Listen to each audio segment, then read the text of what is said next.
Bleak House by Charles Dickens. Chapter 31. Nurse and Patient.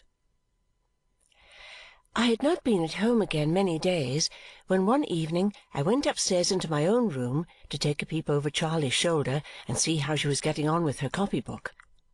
Writing was a trying business to Charley, who seemed to have no natural power over a pen, but in whose hand every pen appeared to become perversely animated, and to go wrong and crooked, and to stop and splash and sidle into corners like a saddle-donkey. It was very odd to see what old letters Charley's young hand had made, they so wrinkled and shrivelled and tottering, it so plump and round. Yet Charley was uncommonly expert at other things, and had as nimble little fingers as I ever watched.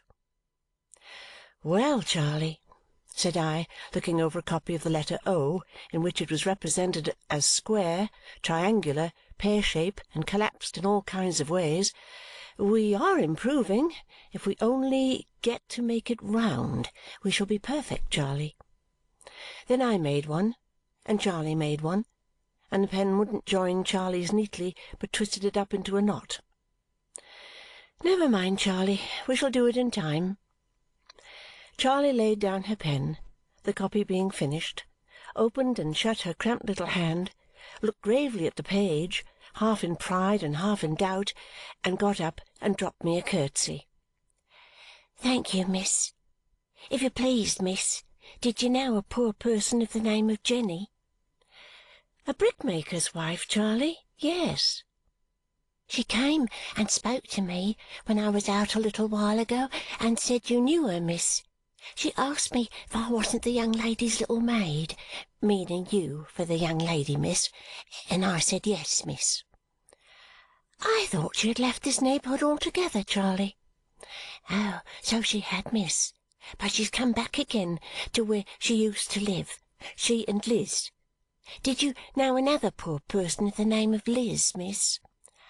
"I think I do, Charley, though not by name." "That's what she said," returned Charley. "They have both come back, miss, and have been tramping high and low." "Tramping high and low, have they, Charley?" "Yes, miss." If Charley could have only have made the letters in her copy as round as the eyes with which she looked into my face, they would have been excellent. "And this poor person came about the house 3 or 4 days, hoping to get a glimpse of you, miss. All she wanted, she said, but you were away. That was when she saw me. She saw me a-going about, miss," said Charley, with a short laugh of the greatest delight and pride, "and she thought I looked like your maid." "Did she, though, really, Charley?" "Oh, yes, miss," said Charley, "really and truly." And Charley, with another short laugh of the purest glee, made her eyes very round again and looked as serious as became my maid. I was never tired of seeing Charley in the full enjoyment of that great dignity, standing before me with her youthful face and figure, and her steady manner and her childish exultation breaking through it now and then in the pleasantest way. "And where did you see her, Charley?" said I. My little maid's countenance fell as she replied, "By the doctor's shop, miss," for Charley wore her black frock yet. I asked if the brickmaker's wife were ill, but Charley said no. It was some one else, some one in her cottage who had tramped down to St. Albans and was tramping he didn't know where. A poor boy, Charley said. No father, no mother, no any one. "Like as Tom might have been, miss, if Emma and me had died after father," said Charley, her round eyes filling with tears. "And she was getting medicine for him, Charley?"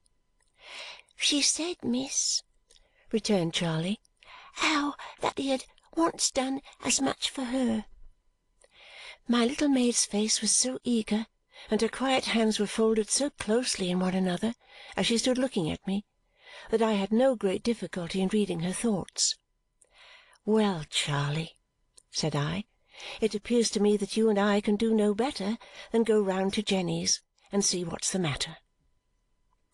The alacrity with which Charley brought my bonnet and veil, and having dressed me, quaintly pinned herself into a warm shawl and made herself look like a little old woman, sufficiently expressed her readiness. So Charley and I, without saying anything to any one, went out. It was a cold, wild night, and the trees shuddered in the wind. The rain had been thick and heavy all day, and with little intermission for many days. None was falling just then, however. The sky had partly cleared, but was very gloomy even above us, where a few stars were shining.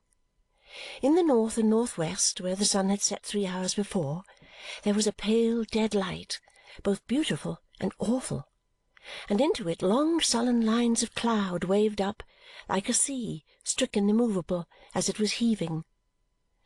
Towards London a lurid glare overhung the whole dark waste, and the contrast between these two lights, and the fancy which the redder light engendered of an unearthly fire, gleaming on all the unseen buildings of the city and on all the faces of its many thousands of wandering inhabitants, was as solemn as might be. I had no thought that night, none, I am quite sure, of what was soon to happen to me.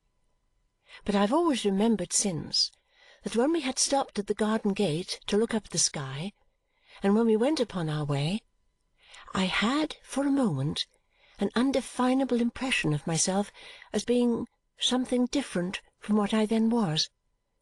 I know it was then and there that I had it. I have ever since connected the feeling with that spot and time, and with everything associated with that spot and time, to the distant voices in the town, the barking of a dog, and the sound of wheels coming down the miry hill. It was Saturday night, and most of the people belonging to the place where we were going were drinking elsewhere. We found it quieter than I had previously seen it, though quite as miserable. The kilns were burning, and a stifling vapour set towards us with a pale blue glare. We came to the cottage, where there was a feeble candle in the patched window. We tapped at the door and went in. The mother of the little child who had died was sitting in a chair on one side of the poor fire by the bed, and opposite to her a wretched boy, supported by the chimney-piece, was cowering on the floor. He held under his arm, like a little bundle, a fragment of fur cap, and as he tried to warm himself he shook until the crazy door and window shook. The place was closer than before and had an unhealthy and a very peculiar smell. I had not lifted my veil when I first spoke to the woman, which was at the moment of our going in. The boy staggered up instantly and stared at me with a remarkable expression of surprise and terror. His action was so quick, and my being the cause of it was so evident, that I stood still instead of advancing nearer. "I won't go no more to the burying ground," muttered the boy. "I ain't a-going there, so I tell you." I lifted my veil and spoke to the woman. She said to me in a low voice, "Don't mind him, ma'am. He'll soon come back to his head," and said to him, "Joe, what's the matter?" "I know what she's come for," cried the boy.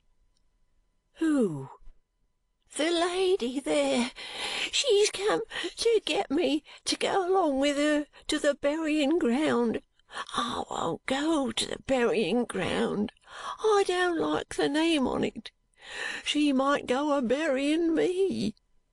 His shivering came on again, and as he leaned against the wall, he shook the hovel.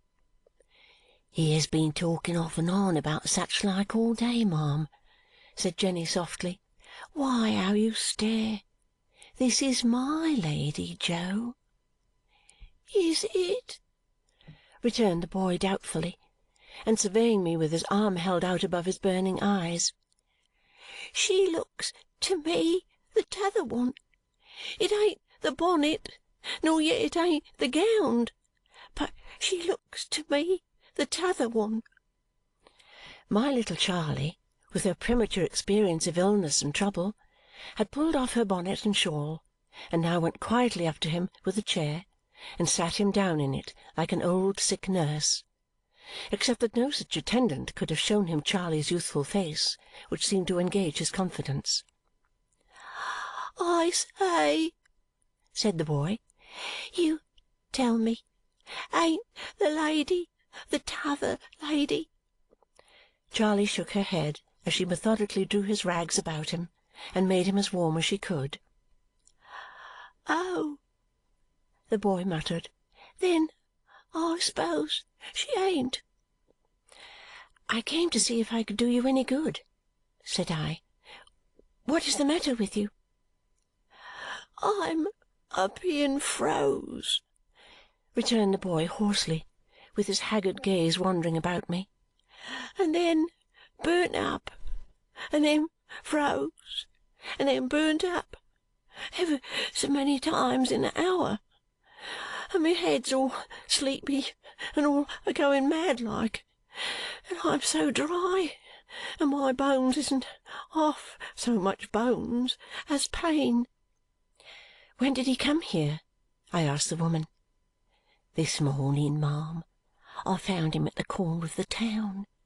I had known him up in London yonder. Hadn't I, Jo?" "Tom all Alone's," the boy replied. Whenever he fixed his attention or his eyes, it was only for a very little while. He soon began to droop his head again, and roll it heavily, and speak as if he were half awake. "When did he come from London?" I asked. "I come from London yes'day," said the boy himself, now flushed and hot. "I'm a-going somewheres." "Where is he going?" I asked. "Somewheres," repeated the boy in a louder tone. "I have been moved on and moved on, more nor ever I was afore, since the t'other one give me the sovereign. Mrs. Snagsby, she's always a-watching and a-driving of me. What have I done to her? And they're all a-watching and a-driving of me. Every one of 'em's doing of it, from the time when I don't get up to the time when I don't go to bed. And I'm a-going somewheres. That's where I'm a-going. She told me down in Tom all Alone's as she came from Stolbuns, and so I took the Stolbuns Road. It's as good as another." He always concluded by addressing Charley. "What is to be done with him?" said I, taking the woman aside. "He could not travel in this state, even if he had a purpose and knew where he was going." "I know no more, ma'am, than the dead," she replied, glancing compassionately at him. "Perhaps the dead know better, if they could only tell us. I've kept him here all day for pity's sake, and I've given him broth and physic, and Liz has gone to try if any one will take him in. Here's my pretty in the bed. Her child, but I call it mine. But I can't keep him long, for if my husband was to come home and find him here, he'd be rough in putting him out and might do him a hurt. Hark! Here comes Liz back." The other woman came hurriedly in as she spoke, and the boy got up with a half-obscured sense that he was expected to be going. When the little child awoke, and when and how Charley got at it, took it out of bed, and began to walk about hushing it, I don't know. There she was, doing all this in a quiet motherly manner, as if she were living in Mrs. Blinder's attic with Tom and Emma again. The friend had been here and there, and had been played about from hand to hand, and had come back as she went. At first it was too early for the boy to be received into the proper refuge, and at last it was too late. One official sent her to another, and the other sent her back again to the first, and so backward and forward until it appeared to me as if both must have been appointed for their skill in evading their duties instead of performing them. And now, after all, she said, breathing quickly, for she had been running and was frightened too, "Oh, Jenny, your master's on the road home, and mine's not far behind, and the Lord help the boy, for we can do no more for him." They put a few halfpence together and hurried them into his hand, and so, in an oblivious, half thankful, half insensible way, he shuffled out of the house. "Give me the child, my dear," said its mother to Charley, "and thank you kindly too. Jenny, woman dear, good night. Young lady, if my master don't fall out with me, I'll look down by the kiln by and by, where the boy will be most like, and again in the morning." She hurried off, and presently we passed her, hushing and singing to her child at her own door, and looking anxiously along the road for her drunken husband. I was afraid of staying then to speak to either woman, lest I should bring her into trouble. But I said to Charley that we must not leave the boy to die. Charley, who knew what to do much better than I did, and whose quickness equalled her presence of mind, glided on before me, and presently we came up with Joe just short of the brick kiln.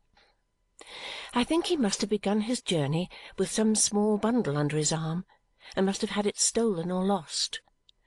For he still carried his wretched fragment of fur cap like a bundle, though he went bareheaded through the rain, which now fell fast. He stopped when we called to him, and again showed a dread of me when I came up, standing with his lustrous eyes fixed upon me, and even arresting in his shivering fit. I asked him to come with us, and we would take care that he had some shelter for the night. "I don't want no shelter," he said. "I can lay amongst the warm bricks." "But don't you know that people die there?" replied Charley. "They dies everywheres," said the boy. "They dies in their lodgings, she knows where. I showed her. And they dies down in Tom all Alone's in heaps. They dies more than they lives, according to what I see." Then he hoarsely whispered Charley, "If she ain't the t'other one, she ain't the foreigner. Is there 3 of them, then?" Charley looked at me a little frightened. I felt half frightened at myself when the boy glared on me so. But he turned and followed when I beckoned to him, and finding that he acknowledged that influence in me, I led the way straight home. It was not far, only at the summit of the hill. We passed but one man. I doubted if we should have got home without assistance, the boy's steps were so uncertain and tremulous. He made no complaint, however, and was strangely unconcerned about himself, if I may say so strange a thing. Leaving him in the hall for a moment, shrunk into the corner of the window-seat, and staring with an indifference that scarcely could be called wonder at the comfort and brightness about him, I went into the drawing-room to speak to my guardian. There I found Mr. Skimpole, who had come down by the coach, as he frequently did without notice, and never bringing any clothes with him, but always borrowing everything he wanted. They came out with me directly to look at the boy. The servants had gathered in the hall too, and he shivered in the window-seat with Charley standing by him like some wounded animal that had been found in a ditch. "This is a sorrowful case," said my guardian, after asking him a question or two, and touching him and examining his eyes. "What do you say, Harold?" "You had better turn him out," said Mr. Skimpole. "What do you mean?" inquired my guardian almost sternly. "My dear Jarndyce," said Mr. Skimpole, "you know what I am. I am a child. Be cross to me if I deserve it, but I've a constitutional objection to this sort of thing. I always had when I was a medical man. He's not safe, you know. There's a very bad sort of fever about him." Mr. Skimpole had retreated from the hall to the drawing-room again, and said this in his airy way, seated on the music-stool as we stood by. "You say it's childish," observed Mr. Skimpole, looking gaily at us. "Well, I dare say it may be, but I am a child, and I never pretend to be anything else. If you put him out in the road, you only put him where he was before. He will be no worse off than he was, you know. Even make him better off, if you like. Give him 6pence, or 5 shillings, or £5.10. You are arithmeticians, and I'm not, and get rid of him." "And what is he to do then?" asked my guardian. "Upon my life," said Mr. Skimpole, shrugging his shoulders with his engaging smile, "I have not the least idea what he is to do then, but I have no doubt he'll do it." "Now, is it not a horrible reflection," said my guardian, to whom I had hastily explained the unavailing efforts of the two women, "is it not a horrible reflection," walking up and down and rumpling his hair, "that if this wretched creature were a convicted prisoner, his hospital would be wide open to him, and he would be as well taken care of as any sick boy in the kingdom?"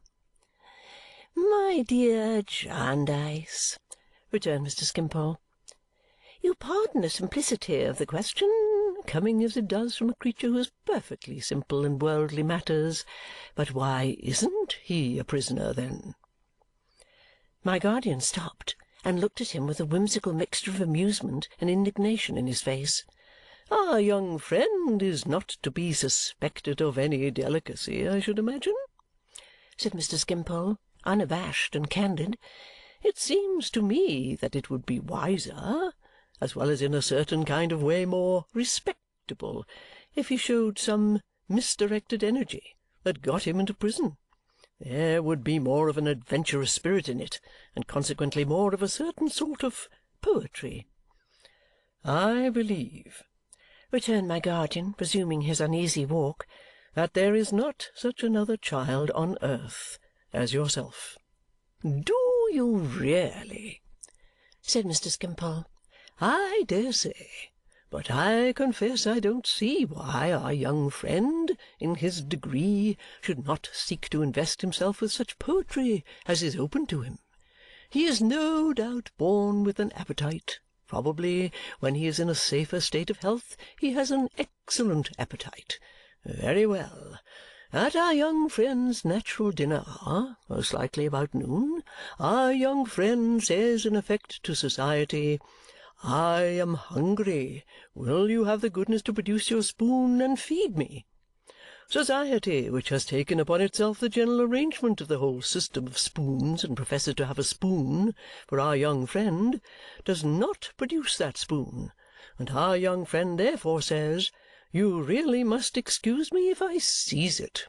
Now, this appears to me a case of misdirected energy, which has a certain amount of reason in it and a certain amount of romance, and I don't know but what I should be more interested in our young friend as an illustration of such a case than merely as a poor vagabond which any one can be." "In the meantime," I ventured to observe, "he's getting worse." "In the meantime," said Mr. Skimpole cheerfully, "as Miss Summerson with her practical good sense observes, he is getting worse. Therefore I recommend your turning him out before he gets still worse." The amiable face with which he said it, I think I shall never forget. "Of course, little woman," observed my guardian, turning to me, "I can ensure his admission into the proper place by merely going there to enforce it, though it's a bad state of things when, in his condition, that is necessary. But it's growing late, and it's a very bad night, and the boy is worn out already. There is a bed in the wholesome loft-room by the stable. We had better keep him there till morning, when he can be wrapped up and removed. We'll do that." "Oh!" said Mr. Skimpole, with his hands upon the keys of the piano as we moved away. "Are you going back to our young friend?" "Yes," said my guardian. "How I envy you your constitution, Jarndyce!" returned Mr. Skimpole with playful admiration. "You don't mind these things. Neither does Miss Summerson. You're ready at all times to go anywhere and do anything. Such is will. I have no will at all, and no, won't, simply can't." "You can't recommend anything for the boy, I suppose?" said my guardian, looking back over his shoulder half angrily, only half angrily, for he never seemed to consider Mr. Skimpole an accountable being. "My dear Jarndyce, I observe a bottle of cooling medicine in his pocket, and it's impossible for him to do better than take it. You can tell them to sprinkle a little vinegar about the place where he sleeps, and to keep it moderately cool and him moderately warm. But it is mere impertinence in me to offer any recommendation. Miss Summerson has such a knowledge of detail and such a capacity for the administration of detail that she knows all about it." We went back into the hall and explained to Jo what we proposed to do, which Charley explained to him again, and which he received with the languid unconcern I had already noticed, wearily looking on at what was done, as if it were for somebody else. The servants compassionating his miserable state, and being very anxious to help, we soon got the loft-room ready, and some of the men about the house carried him across the wet yard, well wrapped up. It was pleasant to observe how kind they were to him, and how there appeared to be a general impression among them that frequently calling him "old chap" was likely to revive his spirits. Charley directed the operations and went to and fro between the loft-room and the house with such little stimulants and comforts as we thought it safe to give him. My guardian himself saw him before he was left for the night, and reported to me when he returned to the growlery to write a letter on the boy's behalf, which a messenger was charged to deliver at daylight in the morning, that he seemed easier and inclined to sleep. They had fastened his door on the outside, he said, in case of his being delirious, but had so arranged that he could not make any noise without being heard. Ada being in our room with a cold, Mr. Skimpole was left alone all this time, and entertained himself by playing snatches of pathetic airs, and sometimes singing to them, as we heard at a distance, with great expression and feeling. When we rejoined him in the drawing-room, he said he would give us a little ballad which had come into his head, apropos of our young friend, and he sang one about a peasant boy. "Thrown on the wide world, doomed to wander and roam, bereft of his parents, bereft of a home." Quite exquisitely. It was a song that always made him cry, he told us. He was extremely gay all the rest of the evening, for he absolutely chirped. Those were his delighted words, when he thought by what a happy talent for business he was surrounded. He gave us, in his glass of negus, "Better health to our young friend," and supposed and gaily pursued the case of his being reserved, like Whittington, to become Lord Mayor of London.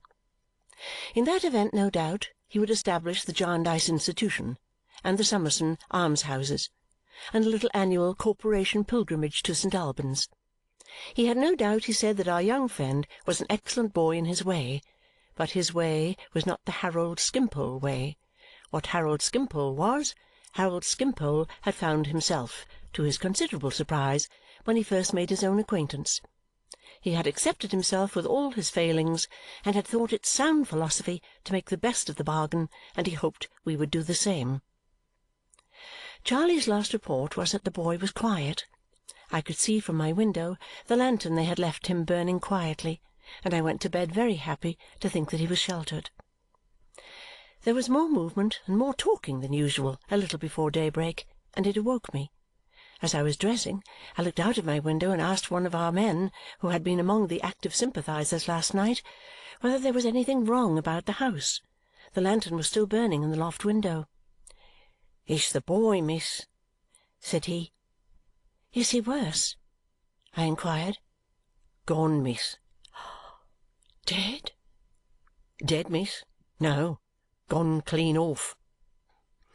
At what time of the night he had gone, or how, or why, it seemed hopeless ever to divine. The door remaining as it had been left, and the lantern standing in the window, it could only be supposed that he had got out by a trap in the floor which communicated with an empty cart-house below. But he had shut it down again, if that was so, and it looked as if it had not been raised. Nothing of any kind was missing. On this fact being clearly ascertained, we all yielded to the painful belief that delirium had come upon him in the night, and that, allured by some imaginary object or pursued by some imaginary horror, he had strayed away in that worse than helpless state, all of us, that is to say, but Mr. Skimpole, who repeatedly suggested, in his usual easy, light style, that it had occurred to our young friend that he was not a safe inmate, having a bad kind of fever upon him, and that he had with great natural politeness taken himself off. Every possible inquiry was made, and every place was searched. The brick kilns were examined, the cottages were visited, the two women were particularly questioned, but they knew nothing of him, and nobody could doubt that their wonder was genuine. The weather had for some time been too wet, and the night itself had been too wet to admit of any tracing by footsteps. Hedge and ditch and wall and rick and stack were examined by our men for a long distance round, lest the boy should be lying in such a place, insensible or dead, but nothing was seen to indicate that he had ever been near. From the time when he was left in the loft-room, he vanished. The search continued for 5 days. I do not mean that it ceased even then, but that my attention was then diverted into a current very memorable to me. As Charley was at her writing again in my room in the evening, and as I sat opposite to her at work, I felt the table tremble. Looking up, I saw my little maid shivering from head to foot. "Charley," said I, "are you so cold?" "I think I am, miss," she replied. "I don't know what it is. I can't hold myself still. I felt so yesterday at about this same time, miss. Don't be uneasy. I think I'm ill." I heard Ada's voice outside, and I hurried to the door of communication between my room and our pretty sitting-room and locked it, just in time, for she tapped at it while my hand was yet upon the key. Ada called to me to let her in, but I said, "Not now, my dearest. Go away. There is nothing the matter. I will come to you presently." It was a long, long time before my darling girl and I were companions again. Charley fell ill. In 12 hours she was very ill. I moved her to my room, and laid her in my bed, and sat down quietly to nurse her. I told my guardian all about it, and why I felt it was necessary that I should seclude myself, and my reason for not seeing my darling above all. At first she came very often to the door, and called to me, and even reproached me with sobs and tears, but I wrote her a long letter, saying that she made me anxious and unhappy, and imploring her, as she loved me and wished my mind to be at peace, to come no nearer than the garden. After that she came beneath the window even oftener than she had come to the door, and if I had learnt to love her dear sweet voice before, when we were hardly ever apart, how did I learn to love it then, when I stood behind the window-curtain listening and replying, but not so much as looking out? How did I learn to love it afterwards, when the harder time came? They put a bed for me in our sitting-room, and by keeping the door wide open I turned the 2 rooms into one, now that Ada had vacated that part of the house and kept them always fresh and airy. There was not a servant in or about the house but was so good that they would all most gladly have come to me at any hour of the day or night without the least fear or unwillingness, but I thought it best to choose one worthy woman who was never to see Ada and whom I could trust to come and go with all precaution. Through her means I got out to take air with my guardian when there was no fear of meeting Ada, and wanted for nothing in the way of attendance, any more than in any other respect. And thus poor Charley sickened, and grew worse, and fell into heavy danger of death, and lay severely ill for many a long round of day and night. So patient she was, so uncomplaining, and inspired by such a gentle fortitude, that very often as I sat by Charley, holding her head in my arms, repose would come to her. So when it would come to her in no other attitude, I silently prayed to our Father in heaven that I might not forget the lesson which this little sister taught me. I was very sorrowful to think that Charley's pretty looks would change and be disfigured, even if she recovered. She was such a child with her dimpled face, but that thought was, for the greater part, lost in her greater peril. When she was at the worst, and her mind rambled again to the cares of her father's sick bed and the little children, she still knew me so far as that she would be quiet in my arms when she could lie quiet nowhere else, and murmur out the wanderings of her mind less restlessly. At those times I used to think, How should I ever tell the two remaining babies that the baby who had learned of her faithful heart to be a mother to them in their need was dead? There were other times when Charley knew me well and talked to me, telling me that she sent her love to Tom and Emma and that she was sure Tom would grow up to be a good man. At those times Charley would speak to me of what she had read to her father, as well as she could to comfort him, of that young man carried out to be buried, who was the only son of his mother, and she was a widow, of the ruler's daughter raised up by the gracious hand upon her bed of death. And Charley told me that when her father died, she had kneeled down and prayed in her first sorrow that he likewise might be raised up and given back to his poor children, and that if she should never get better, and should die too, she thought it likely that it might come into Tom's mind to offer the same prayer for her. Then would I show Tom how these people of old days had been brought back to life on earth, only that we might know our hope to be restored to heaven. But of all the various times there were in Charley's illness, there was not one when she lost the gentle qualities I have spoken of, and there were many, many when I thought in the night of the last high belief in the watchful angel and the last higher trust in God on the part of her poor despised father. And Charley did not die. She flutteringly and slowly turned the dangerous point after long lingering there, and then began to mend. The hope that never had been given from the first of Charley being in outward appearance Charley any more soon began to be encouraged, and even that prospered, and I saw her growing into her old childish likeness again. It was a great morning when I could tell Ada all this as she stood out in the garden, and it was a great evening when Charley and I at last took tea together in the room. But on that same evening I felt that I was stricken cold. Happily for both of us, it was not until Charley was safe in bed again and placidly asleep that I began to think the contagion of her illness was upon me. I had been able easily to hide what I felt at tea-time, but I was past that already now, and I knew that I was rapidly following in Charley's steps. I was well enough, however, to be up early in the morning, and to return my darling's cheerful blessing from the garden, and to talk with her as long as usual. But I was not free from an impression that I had been walking about the two rooms in the night, a little beside myself, though knowing where I was, and I felt confused at times, with a curious sense of fullness, as if I were becoming too large altogether. In the evening I was so much worse that I resolved to prepare Charley, with which view I said, "You're getting quite strong, Charley, are you not?" "Oh, quite," said Charley. "Strong enough to be told a secret, I think, Charley?" "Oh, quite strong enough for that, miss," cried Charley. But Charley's face fell in the height of her delight, for she saw the secret in my face, and she came out of the great chair and fell upon my bosom and said, "Oh, miss, it's my doing, it's my doing," and a great deal more out of the fullness of her grateful heart. "Now, Charley," said I, after letting her go on for a little while, "if I am to be ill, my great trust, humanly speaking, is in you, and unless you are as quiet and composed for me as you always were for yourself, you can never fulfil it, Charley." "If you'll let me cry a little longer, miss," said Charley. "Oh, my dear, my dear, if only let me cry a little longer. Oh, my dear!"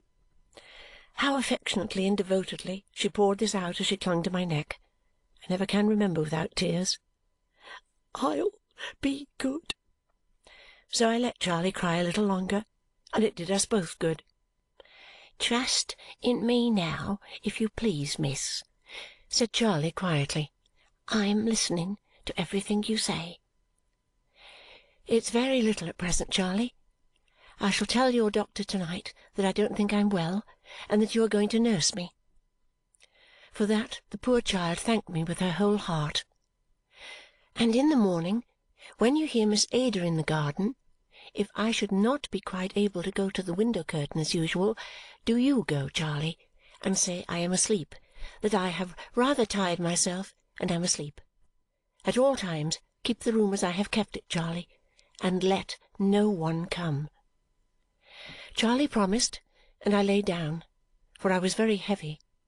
I saw the doctor that night and asked the favour of him that I wished to ask relative to his saying nothing of my illness in the house as yet.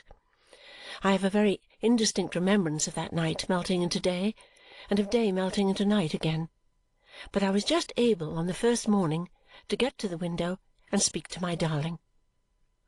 On the second morning I heard her dear voice, oh, how dear now, outside, and I asked Charley, with some difficulty, speech being painful to me, to go and say I was asleep. I heard her answer softly, "Don't disturb her, Charley, for the world." "How does my own pride look, Charley?" I inquired. "Disappointed, miss," said Charley, peeping through the curtain. "But I know she's very beautiful this morning." "She is indeed, miss," answered Charley, peeping, still looking up at the window. With her clear blue eyes, God bless them, always loveliest when raised like that. I called Charley to me and gave her her last charge. "Now, Charley, when she knows I am ill, she will try to make her way into the room. Keep her out, Charley, if you love me truly, to the last. Charley, if you let her in but once, only to look upon me for one moment as I lie here, I shall die." "I never will, I never will," she promised me. "I believe it, my dear Charley. And now come and sit beside me for a little while, and touch me with your hand, for I cannot see you, Charley. I am blind." End of chapter 31.